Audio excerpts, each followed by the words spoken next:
बार द्वार खटखटाना भर था कि आप आगे हट गए हैं और दीवार हाथ में आ गई है।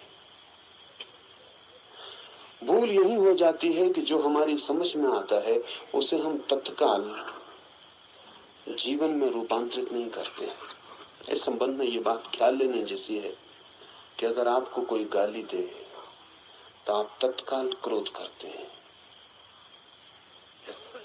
और आपको कोई समझ दे तो आप तत्काल ध्यान नहीं करते। कुछ बुरा करना हो तो हम तत्काल करते हैं, कुछ भला करना हो तो हम सोच विचार करते हैं। ये दोनों मन की बड़ी गहरी तरकीबें हैं, क्योंकि जो भी करना हो उसे तत्काल करना चाहिए तो ही होता है। क्रोध करना हो कि ध्यान करना हो, इससे कोई फर्क नहीं पड़ता। तो बुरा हम करना चाहते हैं इसलिए हम तत्काल करते हैं, एक क्षण रुकते नहीं, क्योंकि रुके तो फिर न कर पाएंगे। कोई गाली दे, उससे कहा है कि 24 घंटे बाद आके जवाब दूंगा, फिर कोई जवाब संभव नहीं होगा।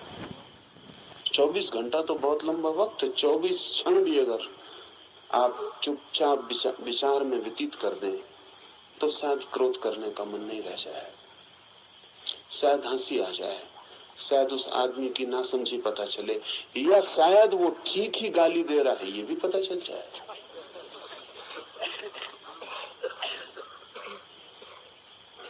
इसलिए समय खोना उचित नहीं है। जैसी गाली की चोट पड़े तत्काल उबल पड़ना जरूरी है, फिर पछताने का काम पीछे कर लेंगे। आपने ख्याल किया है कि सभी क्रोधी पछताते,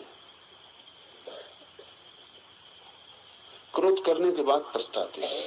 अगर थोड़ी देर रुक जाते तो क्रोध करने के पहले ही पछतावा आ जाता और क्रोध कभी ना होता। जिसका पछतावा क्रोध के बाद आता है वो कभी क्रोध से मुक्त नहीं हो पाएगा। जिसका पछतावा क्रोध के पहले आ जाता है वही मुक्त हो सकता है, क्योंकि जो हो चुका। बहुत सारे